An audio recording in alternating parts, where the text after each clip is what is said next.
Welcome to another edition of Tim's Vinyl Confessions. I'm Tim Derling. Thanks for taking the time to watch. I've been really pleased with the response I've been getting on Facebook, also the YouTube comments, and even Twitter, my Twitter feed of this. So thanks to everyone for watching, and continue to share the episode with your fellow music, geek, vinyl lovers, even though all of my episodes don't strictly deal with vinyl. This one is all about vinyl. And it's not one group in particular. This is a chance find at what I will call the Cheapies bin. I thought, I'm just going to look for some bands that I like, don't necessarily have much for vinyl by, and $2-3 a record, and see what I can find. And made one such trip recently to Backstreet Records in Fredericton, which is one of the first places where I ever started finding used vinyl records. I know I'm not their core audience. 70s, 80s rock is definitely not the hip thing, but there's something for everybody at a lot of these record stores, which is very cool. So I thought I'd go through some of those bins just to see what I could find, and I was pleasantly surprised with some of the records that I managed to come across, which I'll now show you. Now, you come across these, I'll keep saying Cheapies bin, and you have to wade through a lot of Barry Manilow, a lot of Donna Summer, a lot of really popular artists of a certain period that sold tons of albums. If you're patient and you sort through it, you'll find some rock and some hard rock, and that's what I did with this trip. About the rarest thing that I found, and I was really pleasantly surprised to find this, is this. If you're a Cheap Trick fan, you'll know right away what this is. It's Found All the Parts. This is an EP that they put out in, I believe, I thought it was 79, I guess it's 1980, and this is, of course, on Epic Records. This is a Canadian edition of Found All the Parts. I actually had to get this from Japan on CD. It's not something that was available for a good many years. As a matter of fact, it was only available on record and cassette for a long time. And this is the only one that I have that's part of the New Disc series, NU Disc. You probably can't see it from here, but it's up there in the corner. I'll just show you what it looks like in here. This is a series of EPs that Epic put out. I think The Clash had one. I'm not sure who else, but it was something new they were trying. It had its own logo. If you remember my Cheap Trick CD episode, I went over this, and the vinyl's in really good shape. So it's got the New Disc logo on this side of it. It's got Rick Nielsen's picture, and on the other side it's got Robin Zander. I don't know what Tom Peterson and Bunny Carlos thought about that. So I found that. That was a really cool thing to find, and I would have paid a lot more for that record than I actually did. And that's the thing too, if you find things that aren't valuable to most people. Next thing I found, I used to have this on vinyl. I've had it on CD for years. This is Loverboy, Keep It Up. This is their third album from 1983. It's just a regular Canadian edition. Now this one's kind of beat up. It's got this where the record's been pressing against the side of it. I don't know if you can tell that or not. This one's a little different, and it actually has something in it that the CD does not have. And I don't know how unique this is, but we'll take a look. First of all, we'll get the vinyl itself out of the way. That's just what it looks like. A regular Columbia label on this record. It's a little scratched up. So the sleeve itself that the record came in is actually, let's see, there's a picture of the band sort of ghosted in there in the background, but it's an interview. It's not credits. There's a little bit of credits up along the top here, but what's on the bottom on both of these sides is actually an interview with their guitarist Paul Dean about making the album, which is kind of cool. You don't see that very often. And this is the lyric sheet, and that's exactly what it is a sheet. It's a single sheet, and it's got the songs on side 1 and side 2. And this album had a couple of hits on it. Hot Girls in Love and Queen of the Broken Hearts came off of that album. Actually, I was wrong about the Cheap Trick being the rarest of the albums that I found, because I did find one that was even rare. And kind of even more, I guess, fitting now, since REO Speedwagon's original guitarist Gary Rick Rath died.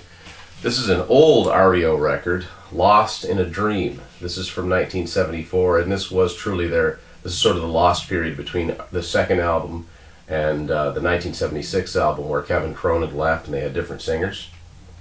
Or one different singer anyway, Mike Murphy. This is something I'd never seen on vinyl before, and I had a hard time getting it on CD, which, if you saw my episode where I go over my REO Speedwagon CDs, I had to get them as double CD packages.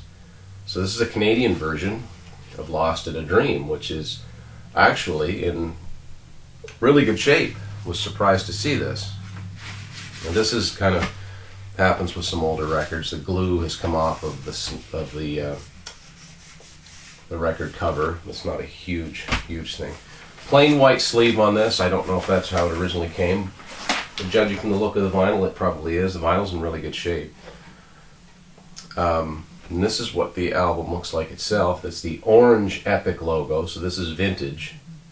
It's quite old. A lot of the pre-stardom REO Speedwagon albums are hard to find in any form, so I was glad to find that. Next up, another REO Speedwagon record.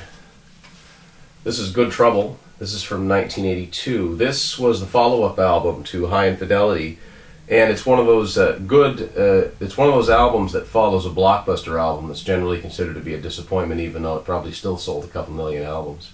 And the band themselves has kind of disavowed this record too. I always really liked it. Keep the Fire Burnin' was the big hit off of this one. And band on the back cover. And what's nice about this, and the kind of thing that will last longer, is that this actually comes in a heavy cardboard sleeve. This is not a paper sleeve. So this is in really good shape. It's actually still kind of glossy and shiny.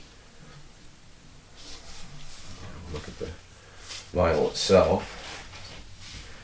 And as I'd mentioned in my various vinyl episodes before, when a band becomes more popular, that's usually when they get customized labels, like this one on REO Speedwagon's Good Trouble. It's got like a door lock mechanism on it instead of the standard Epic logo. And this vinyl is in really good shape too, so a good find. Good Trouble, that is. And one more. A lot of people, when you say Survivor, well, if they don't think of the show or the Destiny's Child song, they're like, oh right, the band that sang Eye of the Tiger. I actually like this band. And it sounds derogatory, but it's not. I've always considered them sort of a poor man's Journey. But they're still really good, and they've got some classic melodic rock songs, and they're kind of like masters of the form of that, and are kind of overshadowed by that one huge song that's, I mean, it's pop culture, let's face it. But now, the Eye of the Tiger record and single came out in '82, and then in 1984 they released an album called Vital Signs. Now this is when they switched their singer from Dave Bickler to Jimmy Jameson, who's unfortunately passed on. He died 3 years ago. I did not realize for many, many years, until turn of the 2000s, that there was an album in between Eye of the Tiger and Vital Signs. I had no idea. And this is it. Survivor, Caught in the Game. This came out in 1983 on Scotti Brothers Records, which at the time was distributed by CBS. The covers, this actually kind of reminds me a little bit of the cover of Aldo Nova's Subject album. And this is the back cover. This is actually a pretty good album, and it's, I'm not going to say hard, I'm going to say it's more rock than you'd probably expect it to be. It's actually, there were no big singles off this album, which is why I'd never heard of it. It was a real bomb commercially. Single sleeve, there's nothing on this side, but on this side it's got the Survivor logo and all the lyrics and credits.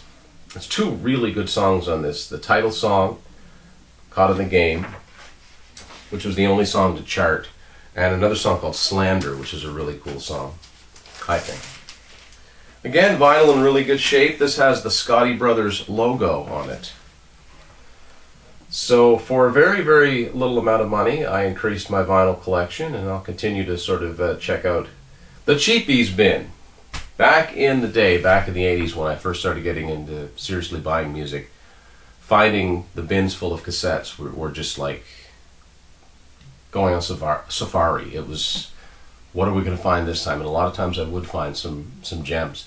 Thanks for watching this episode of Tim's Vinyl Confessions, and hope to bring you some new episodes in the future.